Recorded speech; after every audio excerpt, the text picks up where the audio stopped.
Kenalkan, nama saya Michael Hendrik Subrian. Saya dari program studi 1 Informatika dengan NIM 11S25007. Pada kesempatan kali ini, saya akan menjelaskan mengenai modul praktikum yang keempat untuk membahas alokasi memori dan juga array. Di sini saya akan menjelaskan mengenai latihan 1, memahami alamat memori dan juga pointer. Di sini, materi ini mengacu pada slide memory allocation, di mana setiap variabel memiliki alamat unik di memori heksadesimal dan kita juga bisa mengaksesnya menggunakan operator ampersand dan juga pointer.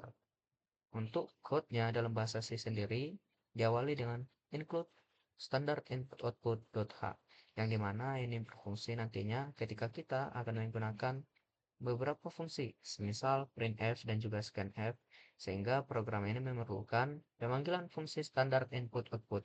Untuk analoginya sendiri, semisal ketika kita pergi ke perpustakaan, ingin membaca sebuah buku, namun buku itu tidak ada di sana, berarti kita tidak akan dapat membaca isi daripada buku tersebut, atau kita tidak dapat membaca buku tersebut tentunya. Nah, sama seperti program ini, ketika kita nantinya pada program akan menggunakan fungsi printf maupun scanf, namun kita tidak menginclude standar input-output.h ini, maka program nantinya tidak akan dapat membaca fungsi tersebut. Nah, setelah itu program dilanjutkan dengan fungsi utama integer main. Lalu setelah itu di sini ada program yang dikatakan short integer i sama dengan 100.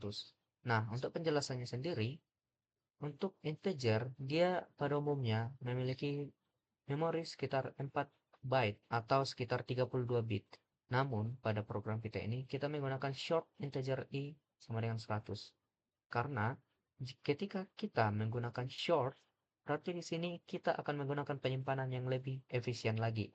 Yang dimana ketika integer kita gunakan dalam bentuk short, berarti integer ini nantinya akan memiliki memori sekitar 2 byte atau 16 bit. Yang dimana sebelumnya ketika kita hanya menggunakan integer, itu sekitar 4 byte atau sekitar 32 bit. Namun ketika dia dalam bentuk short integer, dia akan menggunakan memori sekitar 2 byte atau 16 bit. Nah, di sini juga variabel i memiliki nilai 100. Lalu di sini juga pada bagian deklarasi dikatakan short integer pointer p sama dengan 0. Yang dimana program ini diawali bahwa pointer p sendiri masih belum memiliki alamat. Lalu setelah itu di sini dideklarasikan p sama dengan ampersand i. Nah, secara sederhana keseluruhan isi dari program ini dapat kita analogikan pada kehidupan kita sehari-hari. Untuk interval ini sendiri dapat kita analogikan sebagai sebuah rumah, yang dimana rumah ini tentunya sudah memiliki alamat dan juga orang di dalamnya. Dan orang tersebut ialah nilai daripada variabel ini sendiri, yakni 100. Sementara untuk P dan juga ampersand I, yakni ampersand I ini ibaratnya sebagai papan alamat pada pagar rumah kita. Sehingga alamat daripada rumah kita tersebut akan dipanggil dan dibuat pada ampersand atau papan nama tersebut. Nah, itu juga fungsi ampersand ini untuk mengambil alamat tersebut. Lalu setelah itu pada bagian P, alamat tersebut akan disimpan pada variabel P ini sendiri yang sebelumnya diambil oleh ampersand I, kemudian nantinya akan disimpan pada variabel P ini sendiri. Lalu setelah itu, setelah P ini menyimpan alamat, maka pada pointer P, alamat tersebut akan dapat dicari. Nah, hubungan dari pointer P dan juga P ialah P yang sebelumnya menyimpan alamat akan dapat diakses oleh pointer P. Nah, analoginya P ini ibaratnya ialah Google Maps. Google Maps ini menyimpan alamat daripada rumah yang sebelumnya telah diambil datanya oleh ampersand I. Sehingga ketika seseorang ingin mencari alamat rumah kita atau ingin bertemu dengan kita, dia ibaratnya adalah pointer P yang akan mengakses alamat yang disimpan oleh P, kemudian akan dapat diarahkan ke alamat rumah kita dan dapat bertemu dengan kita. Sehingga pada program ini juga nantinya pointer P akan dapat mengakses alamat yang disimpan pada P, kemudian akan diarahkan ke nilai daripada variabel I yang telah disimpan tersebut.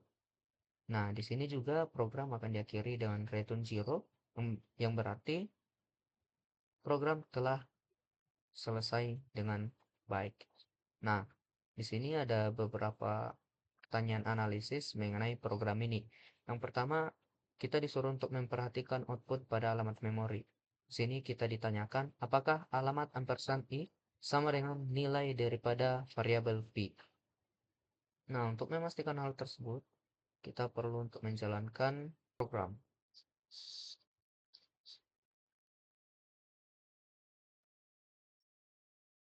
Nah, tadi ditanya apakah nilai daripada alamat ampersand i sama dengan nilai daripada variabel p. Nah, di sini pada hasil output kita dapat melihatnya bahwa nilai daripada ampersand i dan juga nilai alamat pada p ialah sama. Sehingga dapat kita kesimpulkan bahwa sebelumnya ampersand i telah mengambil alamat daripada variabel p yang kemudian disimpan pada variabel p sehingga menghasilkan alamat yang sama. Dan itu juga dideklarasikan pada bagian code yakni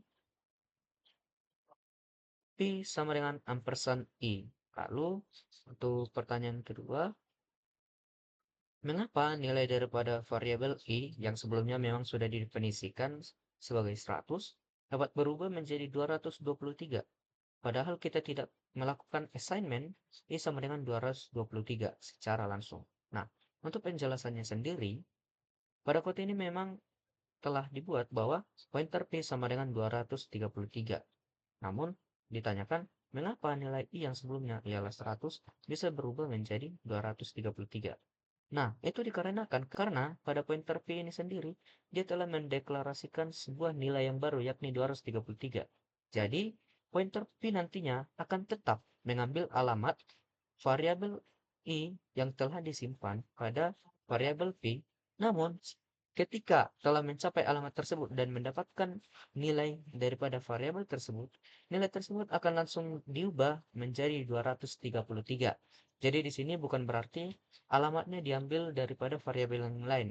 Namun di sini variabelnya tetap memiliki nilai yang sebelumnya, namun nilai tersebut telah diganti oleh pointer P itu sendiri. Nah, begitu hasil analisis pada latihan yang pertama.